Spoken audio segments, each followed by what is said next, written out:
On va traiter dans ce chapitre un objet un petit peu particulier du cours de physique, à savoir l'oscillateur harmonique. Alors l'oscillateur harmonique a le droit à son chapitre pour lui tout seul, alors même que c'est un objet qui n'existe pas forcément directement dans la réalité. Il ne peut être qu'une idéalisation de cette réalité, mais c'est une équation qui va apparaître tellement souvent dans notre cours de physique que vraiment il faut savoir la résoudre et il faut connaître un certain nombre de notions qui sont associées aux solutions de cette équation d'oscillateur harmonique. Donc on va commencer par décrire deux systèmes. Un système mécanique dans lequel vous avez un ressort qui est accroché à un mur et ce ressort va pouvoir osciller autour d'une position d'équilibre. On va supposer qu'il n'y a absolument pas de frottement, c'est-à-dire que l'on a suffisamment bien mis un coussin d'air au-dessus, en dessous de la masse pour qu'il n'y ait absolument pas de frottement, ou alors particulièrement bien huilé la surface. Donc ça va être notre oscillateur mécanique. On va regarder avec une petite simulation et peut-être aussi une expérience directe qu'est-ce qui se passe et qu'est-ce qu'on peut observer. Et puis de l'autre côté, nous avons un système électrique qui est un circuit LC dans lequel il y a une bobine parfaite et un condensateur parfait. Donc à chaque fois, on suppose qu'il n'y a absolument pas de résistance. On garde le condensateur chargé et on le laisse se décharger au travers de la bobine et on essaye d'observer ce qui se passe. Donc place à la simulation. Alors, concernant la simulation de l'oscillateur harmonique horizontal, donc vous avez ici votre système avec le ressort qui est ici, la masse qui est suspendue, et puis on peut changer la position initiale. Donc on va lancer le système, et vous voyez qu'avec 5 cm position initiale, ça me donne 5 cm d'amplitude, parce que j'ai mis une vitesse nulle, et j'ai des oscillations entre les deux systématiquement. Si je change l'amplitude, là vous voyez qu'on a une période de 4 secondes, et effectivement, quand on regarde, on revient au même endroit après 4 et quelques divisions sur l'échelle de temps. Donc si je change la valeur initiale, hop, on repart, là on est parti à moins 2,6 cm, vous voyez que la période est toujours de ces 4,44 secondes avec les valeurs qui ont été mises ici en évidence. En revanche, si je change et j'augmente la masse, vous allez vous remarquer que comme j'ai plus d'inertie, là l'amplitude ne change pas puisque ça dépend de la condition initiale, mais la période a augmenté jusqu'à presque 7 secondes. Dans le même temps, si j'augmente la constante de raideur, vous voyez que là, contrairement au cas précédent, comme le ressort tire plus fort sur la masse a beau être plus importante, la constante de raideur fait que la période devient plus petite. Et donc, si je remets une masse plus faible, avec une constante de raideur plus importante, j'arrive à une période de 3,6 secondes ici, et donc on voit l'évolution. On peut remarquer au passage que les énergies en fait et cinétiques et potentielles s'échangent de sorte que la somme pour l'énergie mécanique reste constante. Et puis on remarque aussi ici que la vitesse évolue elle aussi sinusoïdalement. Donc trois choses à retenir. La période ne dépend pas de l'amplitude, elle ne dépend que de la masse et de la constante de raideur, elle est croissante avec la masse et décroissante avec la constante de raideur. Plus la masse est importante, plus il faut de temps pour faire un aller-retour, alors que plus la constante de raideur est grande, moins il faudra de temps pour faire un aller-retour. Alors, on continue avec l'expérience du circuit LC. Vous voyez que là, j'ai mis une résistance nulle. J'ai donc mon condensateur, ma bobine. Et si on fait la commutation, vous voyez que la tension aux bornes du condensateur commence à augmenter, à changer et de manière sinusoïdale. Alors, si je prends une résistance forte, de manière à avoir un condensateur qui finit par être chargé, que je remets une résistance à 0 et cette fois-ci je fais effectivement la décharge du condensateur, vous voyez qu'au fur et à mesure, la tension dans le condensateur évolue sinusoïdalement entre les valeurs positives et les valeurs négatives. Donc le condensateur était chargé, se décharge dans la bobine continue à faire passer le courant de sorte que le condensateur se charge à l'opposé, puis c'est de nouveau le retour, il se redécharge dans la bobine dans l'autre sens, etc., etc.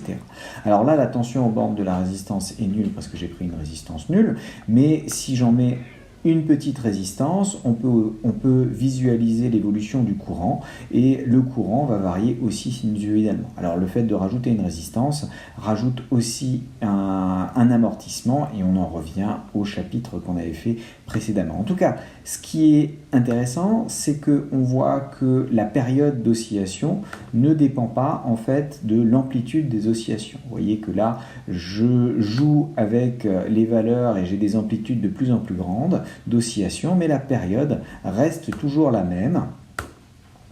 Et donc si je joue correctement, je peux réussir à augmenter l'amplitude en passant systématiquement d'une valeur à l'autre. Je peux aussi me débrouiller pour essayer de baisser un tout petit peu cette amplitude, mais c'est pas forcément le plus simple, c'est encore de rajouter une résistance pour arrêter le système et le faire relancer.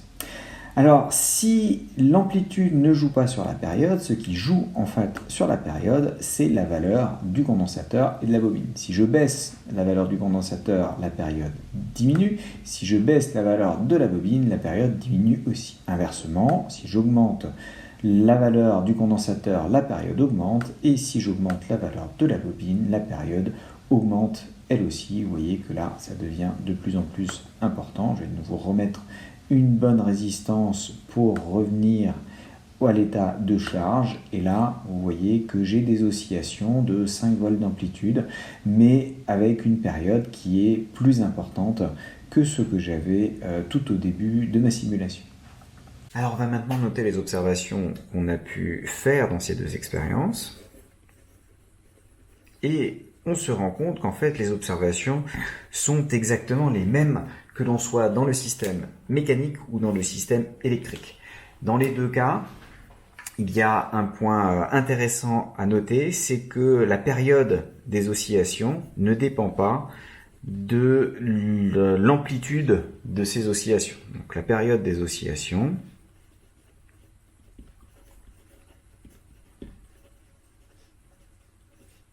ne dépend pas de l'amplitude des oscillations. Donc bien sûr, ça c'est si on garde la constante de raideur K du ressort et la masse constante, ou alors la bobine et la valeur de la capacité constante aussi. En revanche, on voit que la période varie avec les valeurs de Km pour le système mécanique et de L et C pour le système électrique. Et puis on va essayer de voir à quoi ça correspond. Donc dans le système mécanique, on peut observer que la période augmente quand M augmente, mais la période diminue quand la constante de raideur du ressort augmente. C'est assez logique parce que quand la masse augmente, vous avez plus d'inertie et le ressort qui a une certaine amplitude, donc va avoir une force qui est K fois cette amplitude, va toujours être la même et donc il va mettre plus de temps à réussir à freiner la masse. Alors que quand on met une constante de raideur qui est plus importante, le ressort exerce une force plus grande pour une même masse et donc va avoir tendance à infléchir la course de la masse plus rapidement. Donc la période aura tendance à diminuer. Pour l'électricité, là on avait la même chose qu'on observait, c'est-à-dire que la période augmente quand L ou C augmente. Et on va essayer, à partir des modélisations et des modèles qu'on peut construire là-dessus, de vérifier que c'est bien correct et qu'on obtient bien ce qui nous intéresse là-dedans. Alors, si on regarde justement les modèles d'évolution, et de nouveau, on va essayer de traiter la mécanique et l'électricité en parallèle pour voir l'effet qu'ils vont avoir. Donc, équation d'évolution.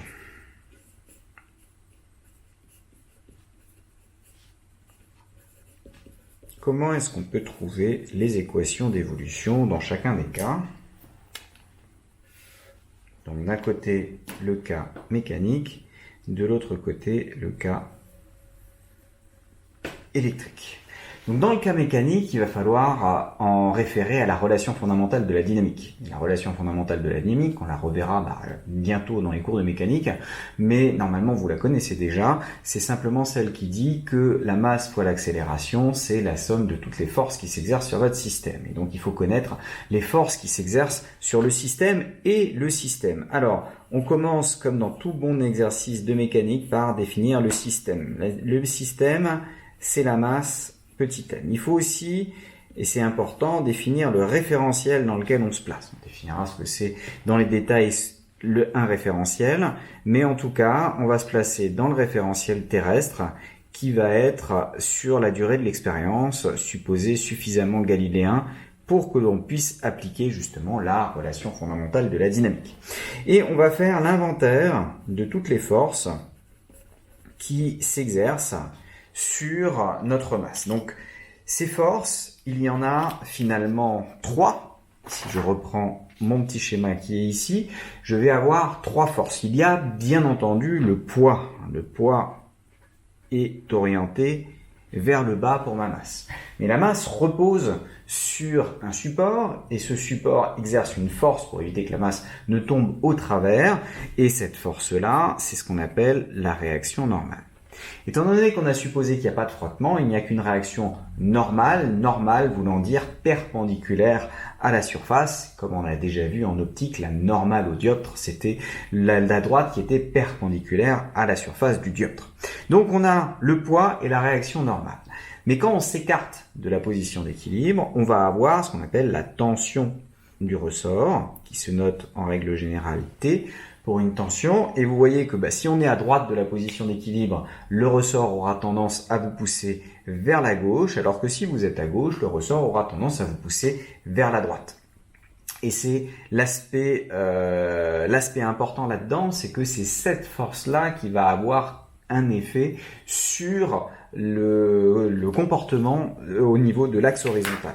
Donc, au niveau des 3 forces, on a P et N qui sont verticales,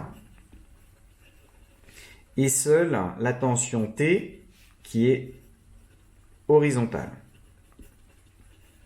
Et si on appelle X l'axe qui va aller dans cette direction-là, la tension T va s'écrire moins KX selon le vecteur directeur EX, c'est-à-dire que quand X est positif, je suis bien à droite, KX est positif, moins KX est négatif, donc moins EX, ça va m'emmener vers la gauche. Si je suis à gauche, j'ai un X qui est négatif, donc moins KX est positif, et donc le coefficient devant EX est positif, T est porté dans la même direction, dans le même sens que EX, et donc sera vers la droite quand on est à gauche. Ça correspond bien à ce qu'on attend.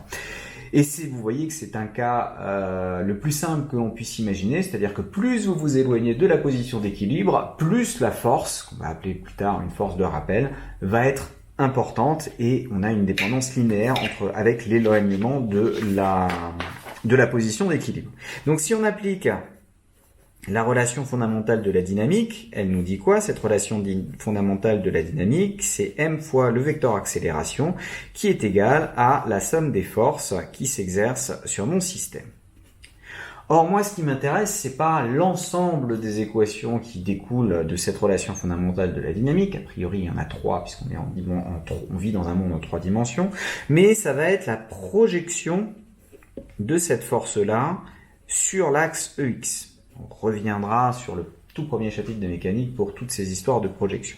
Ça va faire quoi? Ça va me dire que j'ai le droit de faire le produit scalaire avec EX.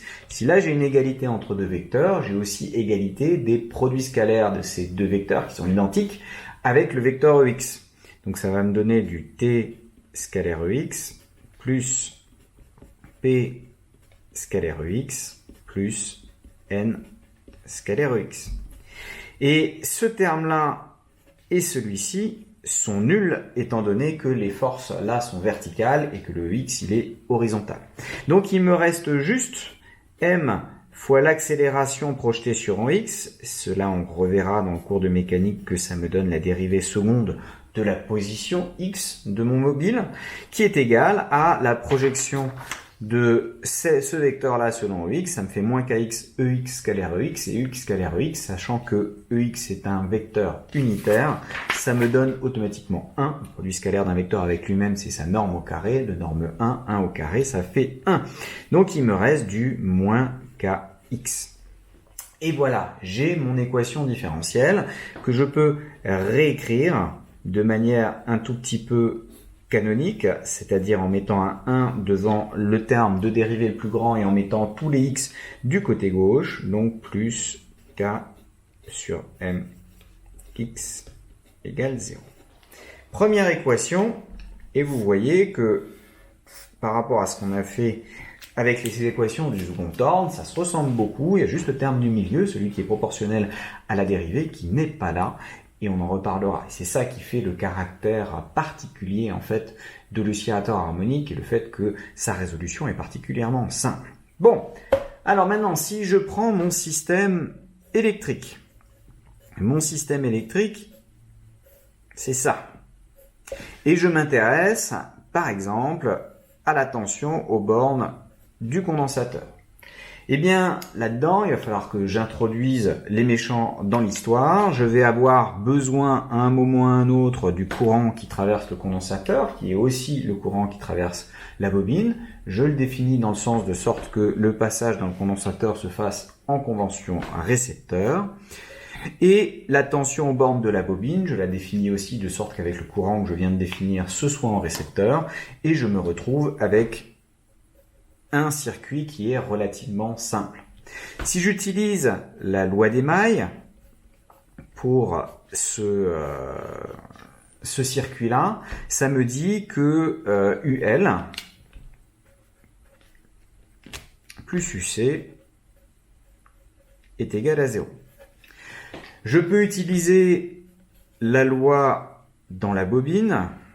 La loi dans la bobine, elle dit quoi? Elle dit que UL, il est relié au courant qui circule dans la bobine, et donc c'est du L dI sur dt, sauf que I, c'est un méchant, donc on le garde de couleur. Et j'ai la loi du condensateur, que je peux utiliser telle quelle, parce que de nouveau, je me suis bien amusé à tout mettre en convention récepteur, qui dit que le courant qui traverse le condensateur est donné par C DUC sur dt. Et là, je peux remonter. Si le courant c'est C DUC sur dt, ça veut dire que en remplaçant ici, C dans la dérivée c'est une constante, je peux le sortir. La dérivée d'une dérivée, c'est la dérivée seconde. Donc je me retrouve avec UL qui est égal à LC D2UC sur dt2. Donc qui est proportionnel à la dérivée seconde de UC, qui est mon gentil, je viens de gentifier UL. Résultat, je peux réécrire ma loi d'émail, et elle va s'écrire LC D2UC sur dt2 plus UC est égal à 0. Et cette relation-là, je vais la remettre sous forme canonique, je me rends compte que ça s'écrit D2UC sur dt2 plus 1 sur LC UC qui est égal à 0. Si on regarde bien ces deux équations-là, vous vous rendez compte qu'ils s'écrivent pas avec les mêmes lettres, mais qui représentent mathématiquement la même chose. La dérivée seconde d'une certaine fonction inconnue, plus une constante que multiplie la fameuse fonction inconnue du temps que je cherche, et le tout est égal à 0. Donc dans les deux cas, on se retrouve avec la même expression, et c'est pour ça qu'on va poser cette équation et lui donner un nom particulier qui va être à l'équation différentielle de l'oscillateur harmonique. Donc la section en question signale que l'équation est plus générale qu'on ne le croit. Et c'est celle-là qu'on va retrouver, mais très très souvent, ou du moins dans un premier ordre. Donc une équation plus générale qu'on ne le croit. En première approximation,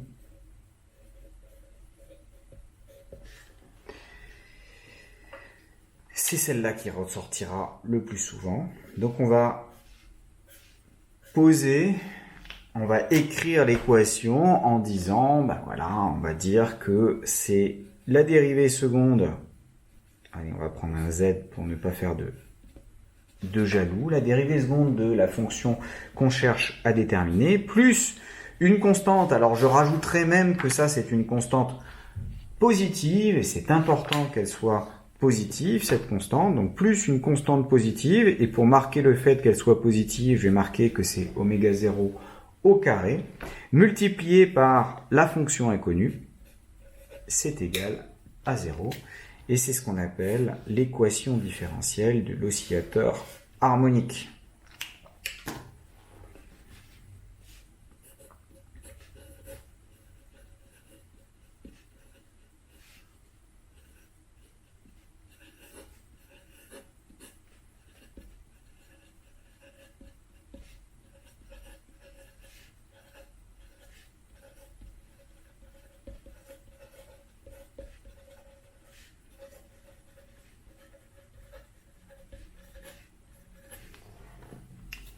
Et c'est lui qui va nous intéresser dans tout le reste du cours. Dans les deux exemples que j'ai donnés, donc dans les exemples,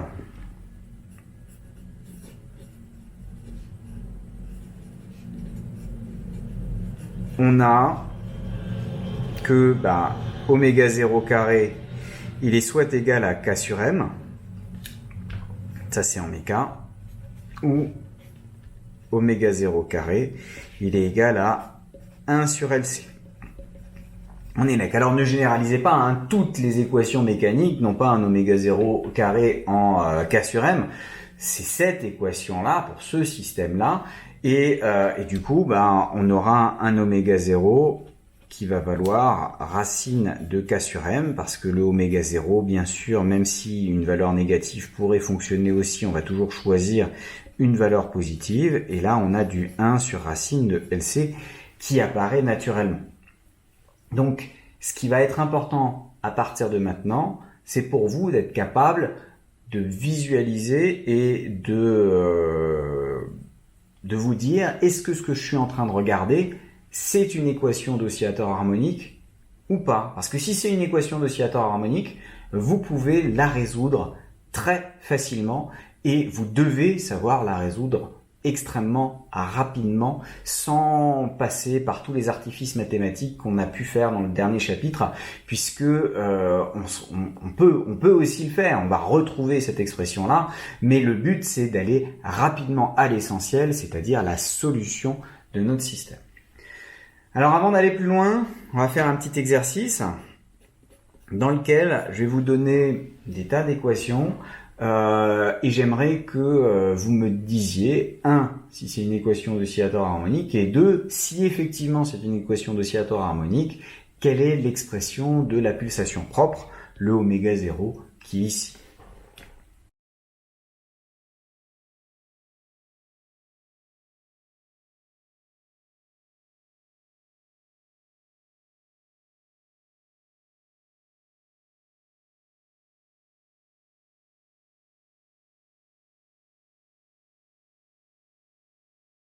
Alors, corrigeons rapidement ces petites équations et voyons comment est-ce qu'on peut reconnaître facilement l'équation d'oscillateur harmonique.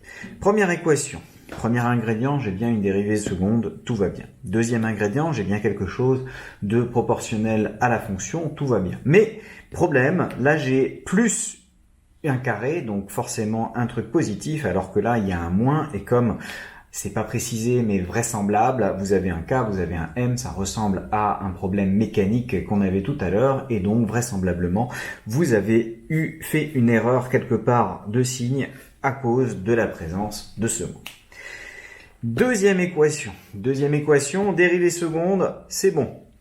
Proportionnalité à la fonction, c'est bon. Là il s'appelle Y, ça c'est pas un souci. Le oméga 0 carré avec un positif, c'est bon. Mais il y a un terme ici supplémentaire, et ce terme supplémentaire fait que j'ai une équation différentielle qui correspond à une équation différentielle du second ordre avec amortissement, comme on l'a vu dans le chapitre précédent, et donc pas une équation d'oscillateur harmonique. Donc il faudra pas essayer de me résoudre les équations générales du second ordre en utilisant le concept d'oscillateur harmonique, sinon vous aurez un problème. Par contre, on verra qu'on peut utiliser les formules qu'on a trouvées dans le chapitre précédent en prenant la limite quand le facteur de qualité tend vers l'infini, et ça nous redonne bien l'équation, enfin la solution qu'on va trouver pour l'équation de l'oscillateur harmonique, même si c'est beaucoup plus long, et donc il vaut mieux éviter de le faire. Troisième, oméga 0 carré, check. Proportionnalité à la fonction, check. Mais là, dérivée première. Donc, non, celle-ci non plus. Dérivée première au lieu d'une dérivée seconde. Troisième, équation dérivée seconde, c'est bon. Proportionnalité à la fonction, c'est bon, mais le facteur de proportionnalité est négatif. Oh là là, décidément, rien ne va. Et c'est surtout ce caractère-là qui nous embête. Troisième, dérivée seconde, check. Proportionnalité du second terme à la fonction, check. Est-ce que ça marche? J'ai un moins, oui, mais c'est pas embêtant ce moins-là, parce qu'il faut que je passe tout du côté gauche, et en passant tout du côté gauche et en divisant par m pour avoir un coefficient 1 ici, je retrouve bien une équation d'oscillateur harmonique. Donc celui-ci, il est vert, et le oméga 0, carré c'est k sur m, donc oméga 0 c'est racine de k sur m dans ce cas-là. Bien. L'équation ici, dérivée première, bah non, dérivée première, ça marche pas, hop, j'ai un problème, même si ce bout-là aurait pu être bon. Celui-ci, dérivée seconde, check. Fonction proportionnelle ici, check, mais j'ai un moins, comme celui-ci en fait, donc c'est toujours pas une équation d'oscillateur harmonique. Et finalement celle-là, dérivée seconde, oui, signe moins, mais c'est pas un problème parce que faut le passer de l'autre côté. Vous voyez que ça me fait la dérivée seconde de i plus i sur LC qui est égal à 0. Et donc, celui-ci, il est bon avec un oméga 0 qui vaut 1 sur racine de LC, qui est proche de notre exemple électrique qu'on a vu tout à l'heure. Donc, voilà pour la résolution de ces petites choses. Maintenant, on va essayer de résoudre effectivement l'équation d'oscillateur harmonique en cherchant correctement la solution. Alors, faisons une résolution rapide puisque, de nouveau, vous êtes en physique. Le but en physique, ça n'est pas forcément de montrer comment parfaitement vous pouvez résoudre mathématiquement les équations qui vous sont proposées, mais juste vérifier qu'effectivement, telle forme peut être solution et faire confiance au professeur de mathématiques pour montrer qu'en fait vous aurez toutes les solutions en prenant celle-ci. Bon, alors observationnellement on s'est rendu compte qu'en suivant le ressort vous aviez des oscillations. Donc on a x qui augmente, qui diminue, qui augmente, qui diminue, avec des oscillations qui vont être, qui ressemblent à quelque chose de plus ou moins sinusoïdal. Donc on va essayer de chercher, donc on a vu que les solutions oscillent périodiquement. Donc on va chercher du côté des fonctions périodiques simples pour voir si par hasard elles ne seraient pas solutions. Donc, cherchons voir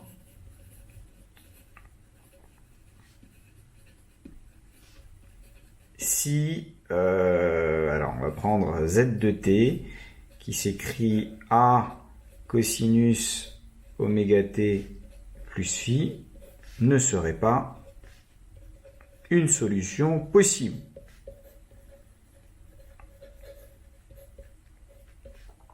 Par le plus grand des hasards. Je ne sais pas du tout ce qui va se passer, je n'en ai aucune idée, mais je vais regarder si par hasard je ne tomberai pas dessus. Donc ça, c'est vraiment l'aspect, vous pouvez intuiter la solution, vous essayez pour voir si ça marche, et si ça marche, ben vous avez une solution possible. Après, si votre solution en plus va pouvoir vérifier les conditions initiales de votre problème, ben vous aurez trouvé une solution de l'équation différentielle qui vérifie les conditions initiales. Et il y a un théorème mathématique qui dit que si on en trouve une qui vérifie les conditions initiales, c'est forcément la seule pour ce type d'équation. Donc, le physicien, il est pragmatique, il s'y connaît déjà, s'il a une idée de la tête de la solution, on va essayer simplement de trouver un petit peu ce qu'il y a, d'arrondir les angles en se disant, bah voilà, j'ai une solution qui oscille de manière périodique. Est-ce que j'ai toute la liberté possible sur l'amplitude A, la pulsation oméga ou la phase à l'origine phi? Et donc pour trouver ça, on va essayer simplement de vérifier quand je calcule. Donc calculons la dérivée de cette fonction z. Alors le a, il est constant. Donc il suffit de prendre la dérivée du cosinus. C'est une dérivée de fonction composée avec, je peux appeler grand X le machin qui est au milieu. Donc je dérive le cosinus par rapport à un grand X. Donc ça me fait moins sinus de ce grand X. Et le grand X, je le remplace tout de suite par ça. Ça, c'est la dérivée de mon cosinus. Et je multiplie par la dérivée de ce grand X par rapport au temps. Et là, je me retrouve avec du oméga. Et donc ça va s'écrire moins A oméga sinus oméga t plus phi. Donc j'ai une écriture de la dérivée. Bon, la dérivée c'est bien gentil, mais moi j'ai besoin de la dérivée seconde. Donc je dérive encore une fois cette expression. Donc quand je dérive ce truc-là, le moins a, il reste en facteur. Je le multiplie par la dérivée de sinus de grand X par rapport à grand X, ça me donne du cosinus de grand X, donc cosinus de oméga t plus phi, et le oméga, il était aussi, j'ai oublié de le recopier ici, et je multiplie par la dérivée du grand X par rapport au temps, c'est-à-dire oméga, puisque ça c'est une fonction linéaire du temps de dérivée oméga. Donc je me rends compte que mon équation se simplifie un peu, j'ai moins oméga carré fois a cosinus oméga t plus phi. Et ça, c'est moins oméga carré multiplié par justement ma fonction z de t de départ. C'est un petit peu comme l'exponentielle. J'ai dérivé 2 fois et je me retrouve avec quelque chose qui ressemble à ceux dont je suis parti. C'est en fait exactement la même chose que les exponentielles. C'est pas un scoop puisque un cosinus, ça peut s'écrire comme une somme d'exponentielles complexes. Et quand on dérive 2 fois, le signe moins qui est apparu lors de la première dérivée, il est disparu lors de la deuxième. Et je me retrouve avec exactement la même chose. Donc là, j'ai ma dérivée seconde. Or, d'après l'équation différentielle, d'après le fait que z, c'est une solution de l'équation différentielle de l'oscillateur harmonique, si je remplace, ma dérivée seconde, elle doit être égale à moins oméga 0 carré z de t à tout instant t. Donc pour que ça marche, 2 choses. Soit z est la fonction nulle, auquel cas 0 est égal à 0 et tout le monde est constant. Alors ça ne nous apprend pas grand-chose. Et ce sera de toute façon, vous avez une équation différentielle homogène, donc forcément 0 est une solution possible. Soit oméga carré, celui que je m'étais laissé libre au départ, doit être égal à oméga 0. Donc ça impose ce truc-là, pour que ce soit valable à tout instant, que oméga soit égal à oméga 0. Alors il peut y avoir un signe près, mais le signe, pas comme le a et le phi sont libres, peut très bien, si je mets cosinus de moins oméga 0 t, je change phi en moins phi, cosinus c'est pair, donc les signes moins peuvent partir, et je me débrouille pour revenir à la même expression. Donc oméga égale oméga 0 est imposé, donc l'égalité oméga égale oméga 0, c'est imposé par le fait que Z soit solution de l'oscillateur harmonique. Et donc à partir de maintenant, sauf pendant l'école dans lesquelles on vous demandera vraisemblablement de revérifier ça rapidement, donc à partir de maintenant, vous pouvez affirmer que Z de t qui s'écrit A cosinus oméga 0t plus phi, avec a et phi deux réels quelconques. Donc ça, c'est solution de l'équation différentielle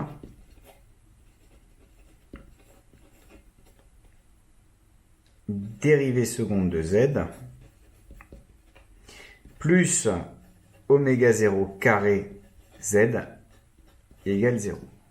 Donc on peut directement affirmer ça à partir du moment où j'ai ma solution, où j'ai mon équation, en fait, je peux donner une solution facile de cette équation-là. Alors, vous pouvez, en guise d'exercice, vous poser la question, quelle est la solution de cette équation-là? Quelle est la solution de celle-ci? Ou du moins, comment s'écrivent l'ensemble des solutions disponibles pour ces deux équations-là?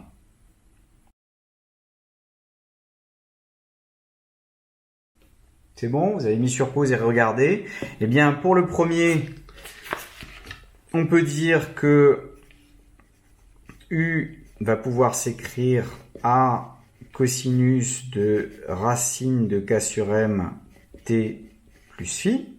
Donc le racine de K sur M est imposé par le système considéré. En revanche, le A et le phi sont entièrement libres.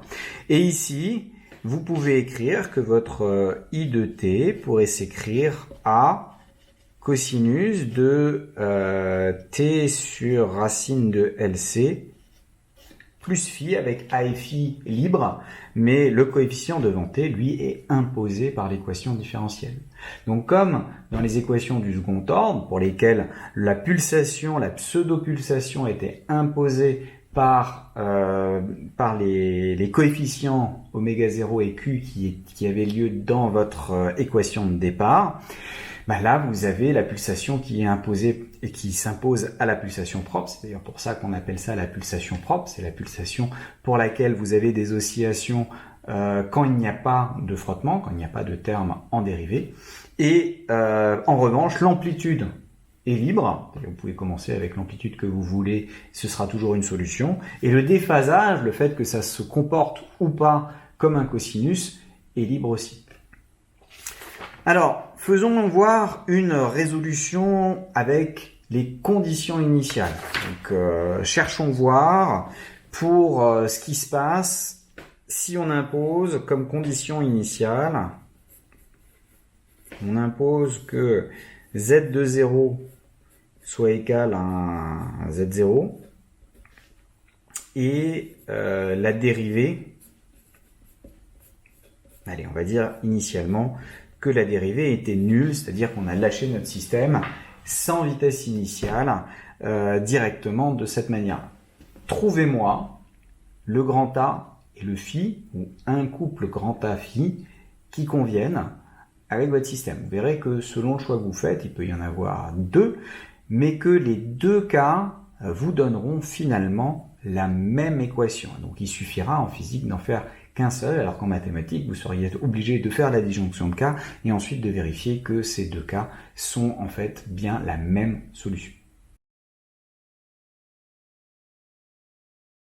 Alors, comment est-ce qu'on applique ces conditions initiales? Donc, on a trouvé que la solution la plus générale qu'on pouvait avoir pour notre fonction z, c'était égal à A cosinus oméga 0 t plus phi. Donc c'est là où il y a l'importance de regarder la pulsation propre. Alors, on a prouvé que c'était la solution plus générale. Non, j'ai prouvé que si je la prenais sous cette forme, je pouvais prendre le A et le phi que je voulais, ça allait marcher. Vous verrez en mathématiques que dans ce cas, pour ce type d'équation, forcément, comme on a un espace vectoriel de dimension 2 et qu'on a deux paramètres qui sont là, ce seront bien toutes les solutions. Mais moi, j'ai juste trouvé des solutions qui marchent et je vous le donne en mille, là je vais trouver une qui permettra d'avoir ces conditions initiales.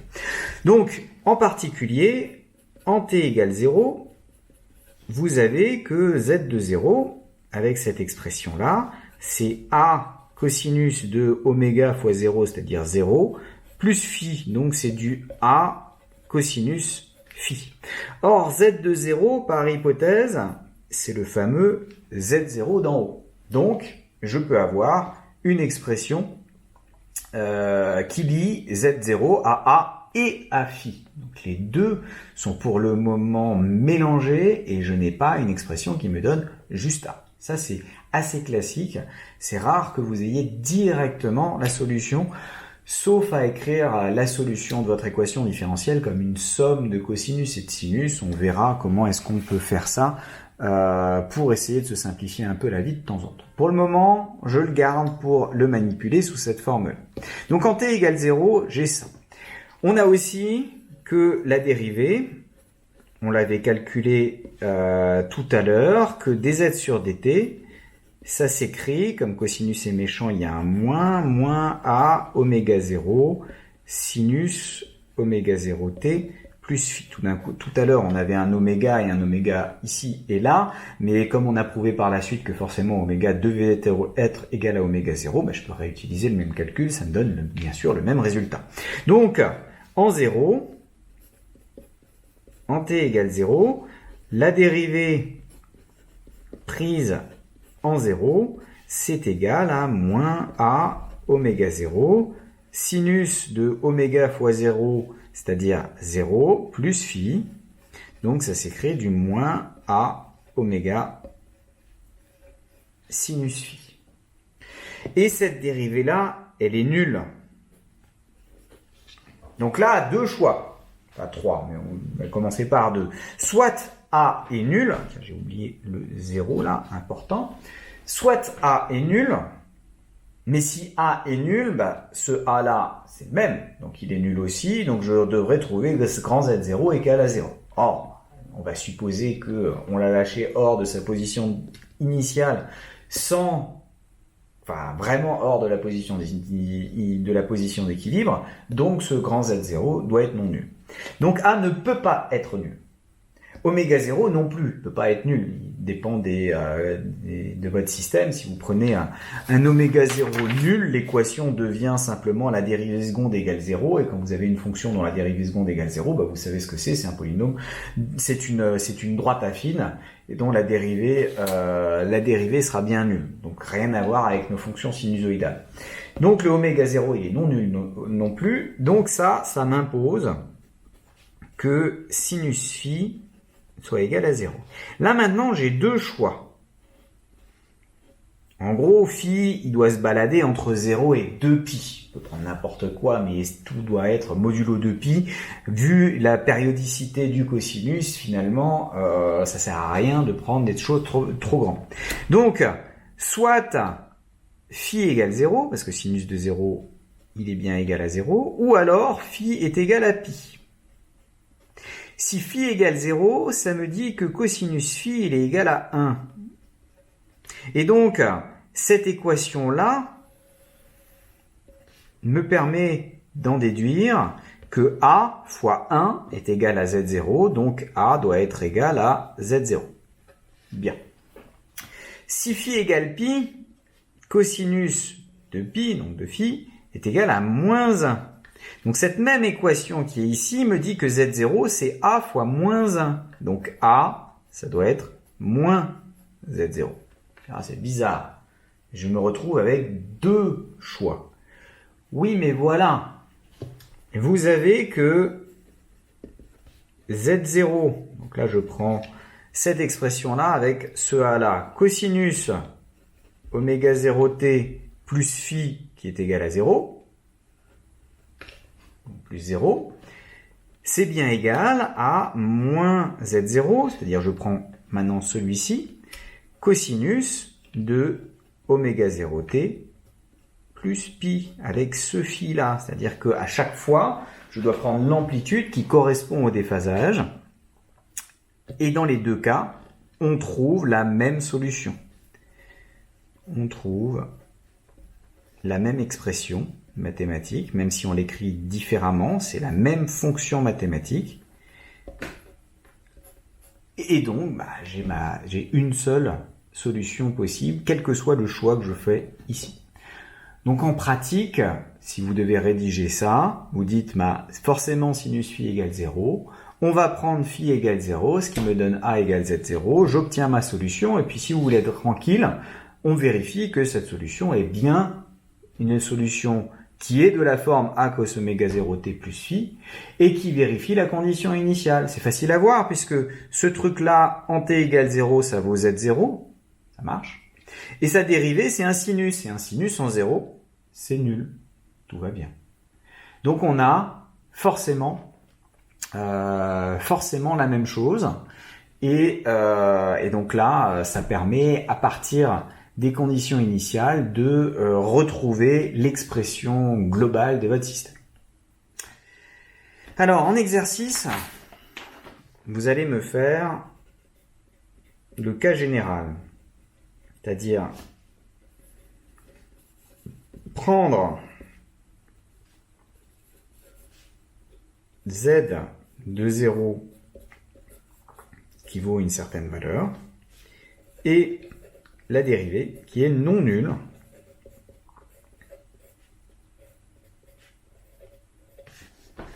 et moi maintenant j'aimerais que vous me trouviez a et phi dans ce cas-là pour voir comment est-ce qu'on peut les exprimer et méfiez-vous, c'est pas si simple, donc posez-vous bien 5 minutes pour essayer de faire le calcul.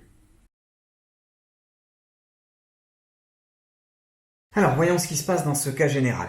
On va reprendre les calculs d'avant. Vous voyez que la recherche de z de 0 à partir de l'expression générale est la même. Pareil pour dz de 0. Donc, en fait, je me retrouve avec un système d'équations à résoudre qui va être la valeur en z de 0, c'est-à-dire a cosinus phi d'après l'expression générale qui doit être égale à z0 et la valeur de la vitesse en 0, c'est-à-dire moins a oméga 0 sinus phi qui doit être égale à la vitesse initiale, c'est-à-dire v0.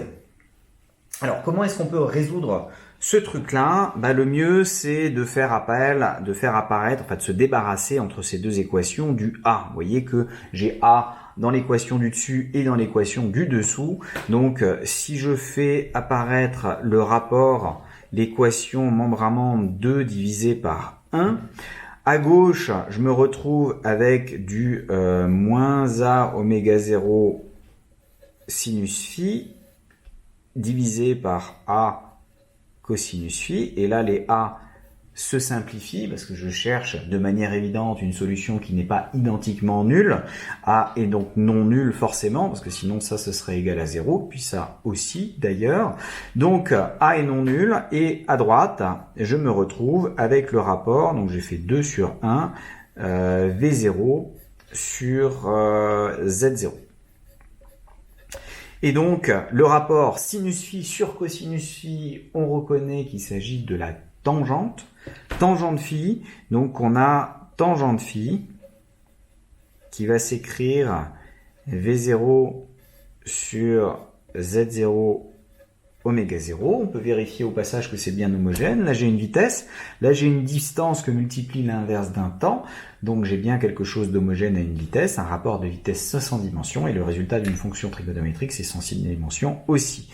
Et donc on va pouvoir prendre phi comme l'arc tangente de ce truc-là, V0 sur Z0 oméga 0. Alors l'arc tangente étant définie, la tangente étant invariante périodique de période pi, si je rajoute pi, je me retrouve, un multiple de pi, je me retrouve à chaque fois avec la même valeur. Bon, soit, on va garder ça pour le moment. Moi maintenant, ce qui m'intéresse, ça va être de trouver le A. Comment trouver le A? Là, c'est un petit peu plus difficile parce que il faut connaître les formules de sinus de arctangente de quelque chose ou cosinus de arctangente de quelque chose. C'est des fonctions trigonométriques que vous serez amené à manipuler en mathématiques, mais l'essentiel n'est pas forcément de devenir un expert dans la manipulation de ces fonctions trigonométriques. En physique en tout cas, donc on va essayer de trouver un autre moyen. Un autre moyen en utilisant toujours une formule trigonométrique, mais une formule trigonométrique plus simple. Celle qui dit que pour n'importe quel angle, phi par exemple, vous avez que le cosinus au carré de phi plus le sinus au carré de phi est égal à 1.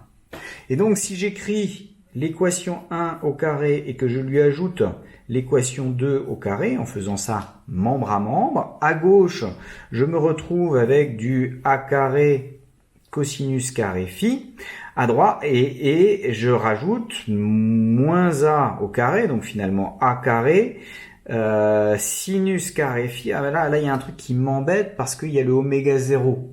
Je vais avoir du oméga 0, je vais pas pouvoir mettre ce que je veux en facteur, donc je vais pas prendre l'équation 2 directement, mais l'équation 2 divisée par oméga 0. À ce moment-là, le oméga 0, il passe du côté gauche au côté droit. J'ai bien du a carré sinus carré phi, et à gauche, 1 au carré, ça me fait z0 carré, et b au carré, 2 au carré, ça me donne v0 sur oméga 0 au carré. On vérifie là encore que c'est bien homogène, puisque là j'ai une distance au carré, là j'ai une vitesse divisée par l'inverse d'un temps, donc finalement une vitesse multipliée par un temps qui est bien une distance au carré aussi. Et à gauche j'ai des fonctions trigonométriques, tout va bien, et un a carré, et ce a là, comme z c'est a fois un cosinus, ça doit être dimensionnellement égal à une distance aussi. Bref, là, je me retrouve avec a carré facteur de cos carré phi plus sinus carré phi, qui est égal à z0 carré plus v0 sur oméga 0 au carré. Et donc, ce truc-là, c'est bien pour ça qu'on l'a fait, il est égal à 1 toujours. Égal à 1, ce qui me donne comme valeur de a direct racine de z0 carré plus v0 sur oméga 0 au carré. Alors pour être exact, c'est plus ou moins cette racine-là, et le signe, je vous le donne en 1000, c'est relié à savoir si on a arctangente de cette valeur-là ou arctangente plus pi. Bref, il y a un lien entre les deux. La plupart du temps, de toute façon, ce qui nous intéresse, c'est d'avoir l'amplitude en valeur absolue. Et donc, ça va être la racine de la somme de ces deux carrés. Et c'est ça qui va nous intéresser ici. Mais on est quand même capable de résoudre. Et puis, il faudrait réfléchir un petit peu pour savoir à quelle phi correspond à quel a pour être tranquille au niveau de la résolution. Ceci dit, on va s'arrêter là pour celui-ci. Mais je vous ai caché quelque chose, il y aurait eu moyen de faire ça de manière beaucoup plus simple. Remarque, donc pas pour trouver forcément le a et le phi, mais pour écrire cette solution de manière à ce que la résolution soit beaucoup plus sympathique et beaucoup moins difficile. Donc, si je fais la remarque, on a que a cosinus oméga 0t plus phi peut s'écrire b cosinus oméga 0t plus c sinus oméga 0t. Ça vient du fait que une fonction sinusoïdale de pulsation oméga 0 peut toujours se décomposer comme somme de deux fonctions sinusoïdales, l'une qui soit un cosinus pur de cette même pulsation oméga 0 et l'autre un sinus pur de cette même pulsation oméga 0. Il suffit pour ça de se souvenir d'une identité trigonométrique. Quand vous avez cosinus de a plus b, pour être honnête, moi je connais deux identités trigonométriques. Enfin, 3, cos carré plus sinus carré égale 1, là je la compte pas, c'est vraiment l'identité fondamentale. Mais je connais cosinus de 2θ et sinus de 2θ. Et à partir de ces deux-là, je peux tout retrouver. Cosinus de 2θ, c'est cosinus de θ plus θ. Donc je peux retrouver le cosinus a plus b. Et je sais que cos de 2θ, c'est cos carré θ moins sinus carré θ. Si j'ai a plus b, cosinus de a plus b, ça va être cos a cos b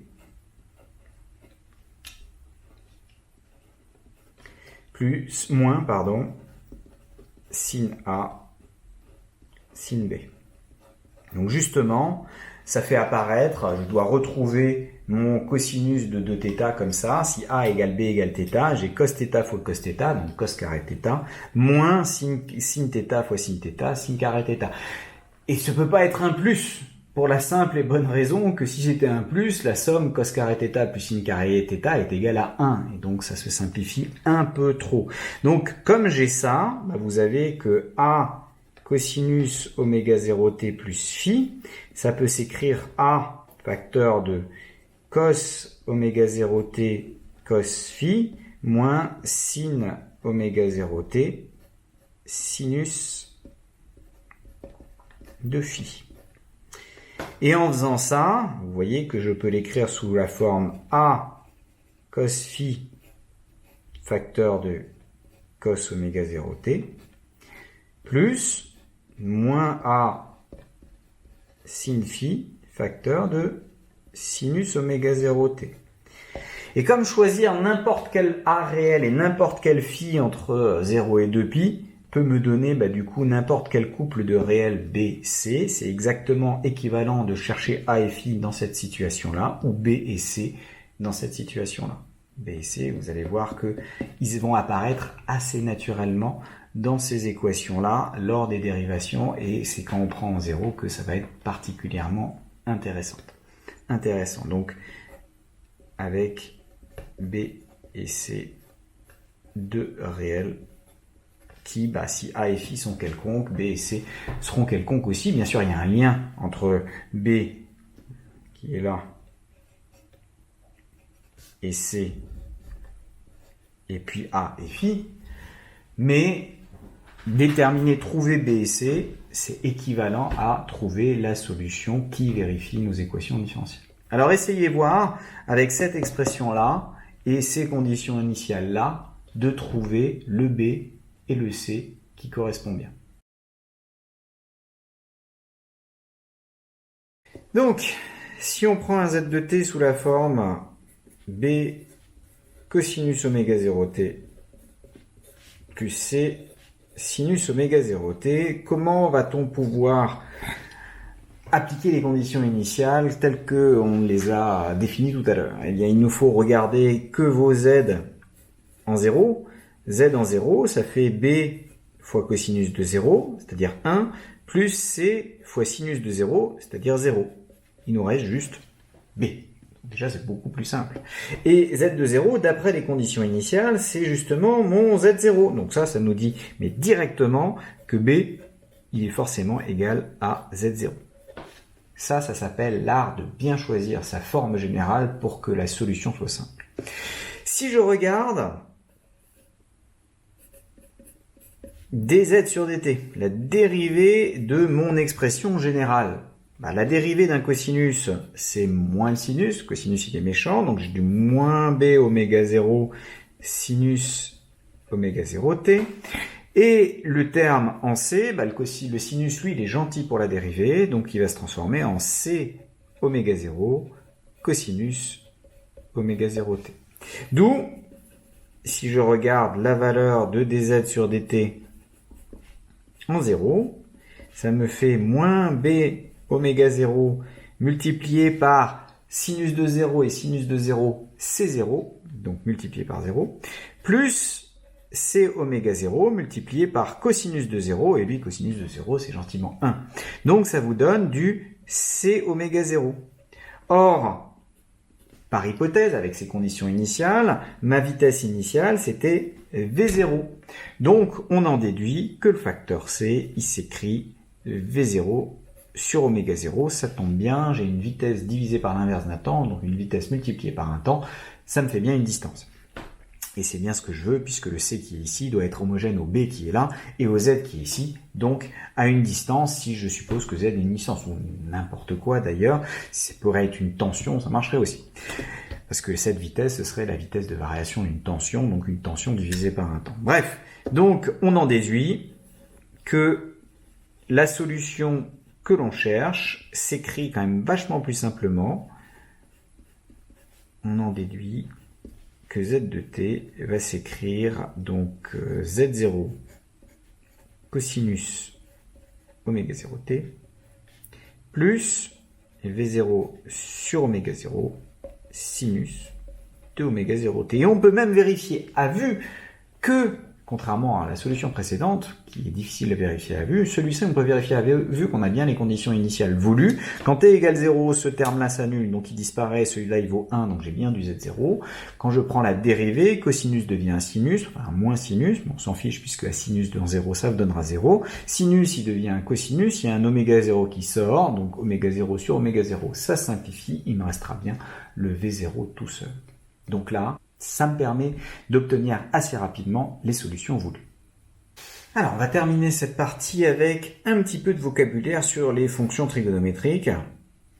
Donc, un peu de vocabulaire et puis une méthode qui va nous permettre, à partir du tracé d'une fonction trigonométrique, de retrouver les valeurs de l'amplitude, de la phase à l'origine, de la pulsation, de la période, bref, toutes les choses qu'il est intéressant de savoir pour une fonction trigonométrique. Donc on va commencer que on va supposer, donc supposons que z de t s'écrive sous la forme a cosinus oméga, alors je vais prendre juste oméga t plus phi, parce que là maintenant c'est indépendamment du fait que ça c'est une bonne solution pour une équation différentielle donnée avec une pulsation propre donnée. J'ai juste écrit une fonction sinusoïdale du temps la plus générale possible et donc avec un grand A, un phi, un oméga, le tout pouvant être libre et puis t qui est le paramètre temporel qui varie. Donc on va supposer qu'il y a une seule de ces fonctions-là, une fonction sinusoïdale. Alors, A, c'est ce qu'on appelle l'amplitude, donc le facteur qui est devant le cosinus, donc A est nommé l'amplitude du signal. Et par convention, on la prend toujours positive. Donc en fait, là, mon A, il peut être positif ou négatif. Si jamais il est négatif, on va plutôt prendre la valeur absolue de A, qui est l'amplitude. Mais très souvent, on va supposer que ce truc-là, il est positif. Moi, ce qui m'intéresse, c'est de combien ça varie. Et on va voir sur les graphiques à peu près où est-ce qu'on peut lire cette amplitude. Donc, ça, c'est l'amplitude. Oméga, c'est la pulsation du signal. Elle aussi, on va toujours la prendre positive. Donc, il n'y a rien qui nous empêche mathématiquement de prendre une pulsation négative, mais histoire de parler tous de la même manière, on va, sauf dans des cas très particuliers où l'interprétation sera plus simple avec une valeur négative, on va la prendre positive. Donc, oméga, c'est la pulsation du signal. Phi est la phase,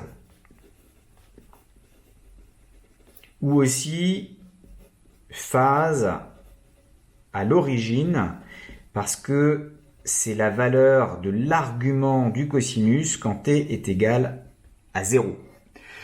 Et cette phase, elle est reliée au retard qu'a notre fonction sinusoïdale. Alors je vais mettre retard entre guillemets. Retard par rapport au cosinus pur, un cosinus oméga t direct. Un cosinus entre guillemets aussi là, pur. Et on va voir que ça, alors elle peut être positive ou négative, hein, et la phase positive ou négative. Et on va voir que si elle est positive, on est en avance. Si elle est négative, en fait, on est en retard. Donc le caractère négatif, ça va être justement donné par le retard. Donc ça, c'est les trois choses qui sont là-dedans. On va pouvoir définir aussi à partir de ces valeurs-là deux grandeurs annexes, mais qui sont très souvent utilisées. La première, c'est la période. La période grand T, elle est reliée à la pulsation. Donc elle est telle que, quel que soit l'instant T, vous ayez Z en T plus une période qui soit égale en Z en T. Et c'est aussi la plus petite durée possible. Parce que si vous prenez une période ou deux périodes, bah, si vous regardez deux périodes plus loin, par définition de la période, vous êtes de nouveau au même endroit, donc ça marche aussi. Donc on va prendre la plus petite valeur réelle positive, donc telle que avec t positif strictement et la plus petite possible. En pratique, ça ne posera que très rarement des problèmes dans le cadre de la définition. Ce qui arrivera le plus souvent dans l'utilisation de la période, c'est ça. Si on a ça, ça veut dire qu'on doit avoir A cosinus de oméga t plus grand T plus phi qui doit être égal à A cosinus oméga t plus phi. Donc, ça veut dire que l'argument du cosinus, étant donné que le cosinus il est 2π périodique, il doit être décalé de 2π par rapport au cosinus d'avant. Alors il peut être décalé en positif ou en négatif. Là, comme j'ai ajouté quelque chose, je vais le mettre en positif parce que je veux un truc qui finalement soit bien positif. Et donc quand j'ai ça, les phi vont gentiment se simplifier, les oméga t aussi, il me reste oméga grand T est égal à 2π. Et donc la période, et c'est ça qu'il faut retenir, elle est reliée à la pulsation par 2π sur oméga. Vous regardez bien, j'ai déjà utilisé cette relation dans le chapitre précédent. Là, ça vous permet de le vérifier et de le retrouver par vous-même. Et alors, soit on le fait comme ça, mais vous voyez que je peux très bien aussi écrire oméga sous forme de pi divisé par la période. Le produit oméga et grand T me donne toujours 2π, donc vous pouvez le retenir, de l'une ou l'autre des manières, ce sera pareil. Donc ça nous permet de faire le lien entre période et pulsation, et c'est pour ça que la plupart du temps, avec les équations différentielles, on raisonne en pulsation, mais quand vous allez faire des mesures, ce sera des mesures temporelles, et en règle générale, on va mesurer des périodes, et donc il faut savoir faire le lien de l'un à l'autre facilement. Après la période, vous avez la fréquence. La fréquence qui est le nombre d'oscillations par unité de temps.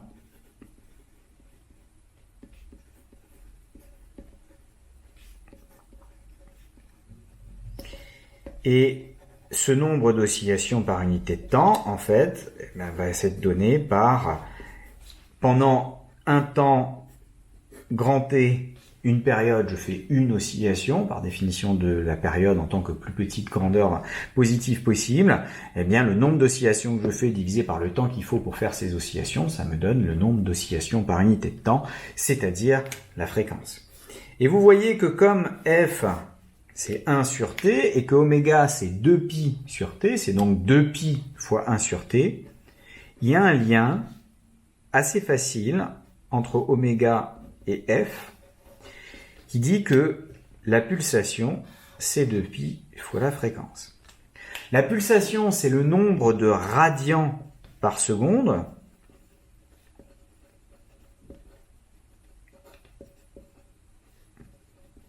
Et la fréquence, ça va être le nombre de tours ou d'oscillations par seconde. Et comme vous avez 2π radians pour faire un tour, eh bien, vous avez plus de radians par seconde qu'il n'y a de tours par seconde. Vous aurez toujours que la pulsation, c'est 2π fois plus que la fréquence. Ça, c'est au cas où vous vous souviendrez juste qu'il y a un facteur 2π dans l'affaire et que vous ne savez plus où le mettre. Dites-vous toujours, il y a 2π radians dans un tour, donc il faut faire plus de radians par seconde que de tours par seconde directement pour faire le lien et pour mettre le 2π au bon endroit. Bon, alors, dernière remarque concernant le retard.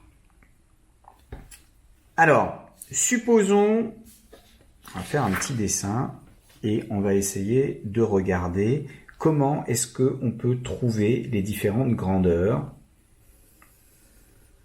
en ayant une évolution temporelle.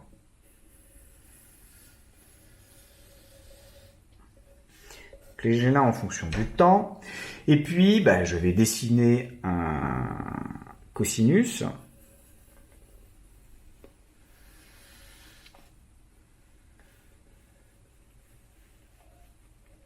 etc. Alors déjà, où est-ce qu'on lit la période? C'est facile, on prend un maximum, on prend le maximum d'après, on est revenu au même endroit, là j'ai une période. Remarquez qu'entre deux passages par zéro, j'ai une demi-période. À condition, bien sûr, que le cosinus soit bien symétrique, qu'il n'y ait pas une constante supplémentaire. Si je prends deux passages par zéro dans le même sens, j'ai une période complète. Donc il y a plusieurs manières de mesurer la période. Où est-ce que je lis l'amplitude? L'amplitude, c'est la valeur maximale que je vais avoir dans mon système. Pourquoi? Parce que le cosinus est une fonction trigonométrique qui varie entre moins 1 et 1. Au maximum, elle vaut 1. Donc, Z, quand il est maximum, il vaut A. Ce qui veut dire que l'amplitude, elle se lit directement ici.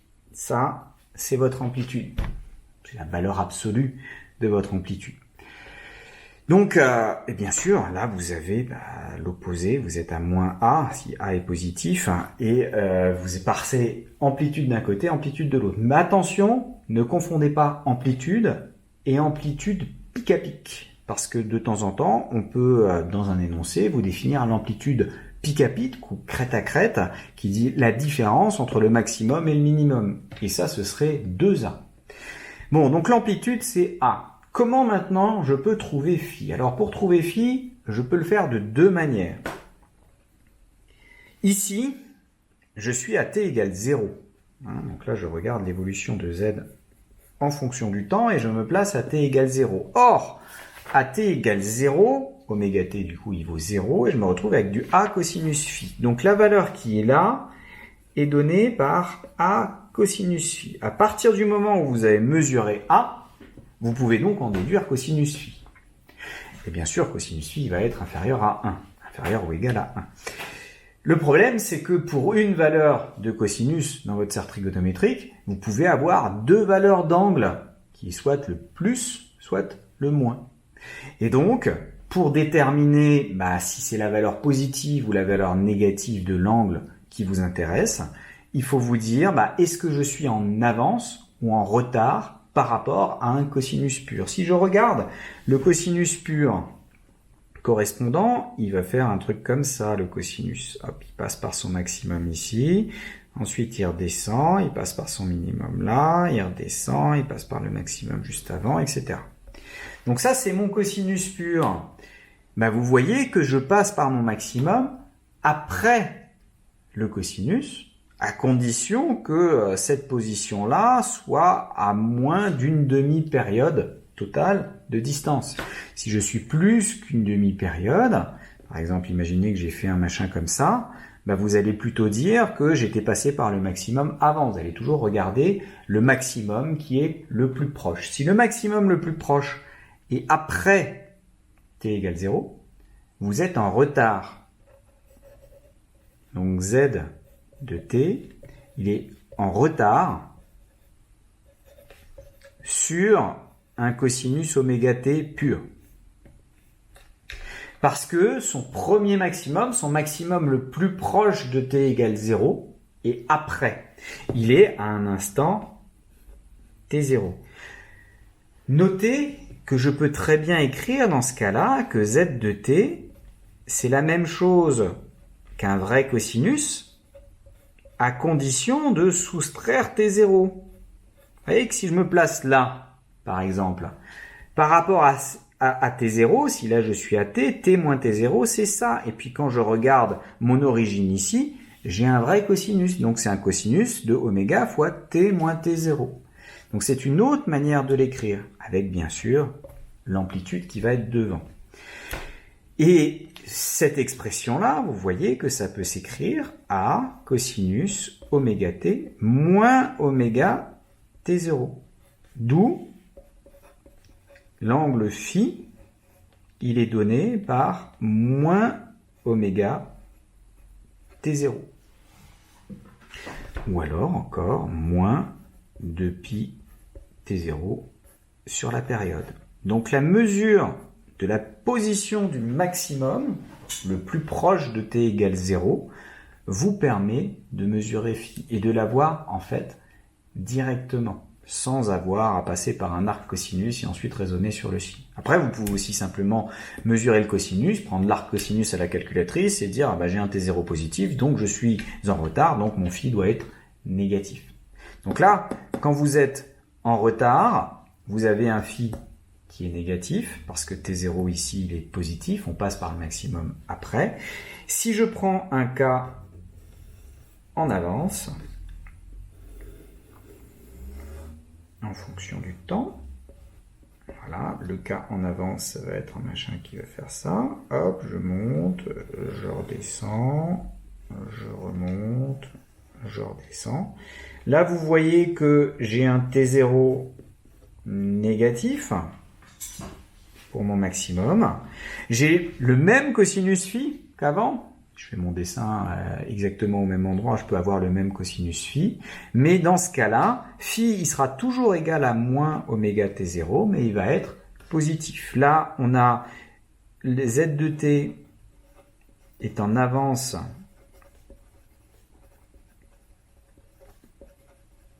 sur le cosinus oméga T.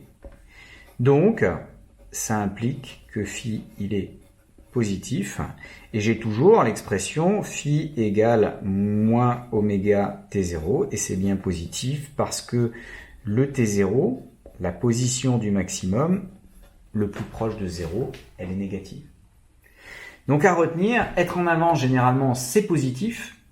Donc quand vous êtes en avance, vous avez un phi positif, et si vous avez arrivé en retard, par exemple en cours, c'est plutôt négatif pour vous, et donc là c'est pareil, si vous êtes en retard, donc un T0 positif, ça vous donne un phi qui va être globalement négatif. Donc à partir de là, quand vous dessinez une fonction trigonométrique, vous devez être capable de déterminer la période, et donc la pulsation, l'amplitude, ça se lit directement, et la phase à l'origine, et puis quand on continuera un petit peu, on parlera du déphasage, et je pourrais vous donner, il y aura certainement une petite vidéo que je mettrai ici sur les exercices et la manière de déterminer ça, parce que c'est important de ne pas se tromper là-dessus. C'est tellement facile à faire, il suffit de s'entraîner qu'on ne vous pardonnera pas de ne pas réussir à correctement récupérer les informations sur cette fonction trigonométrique.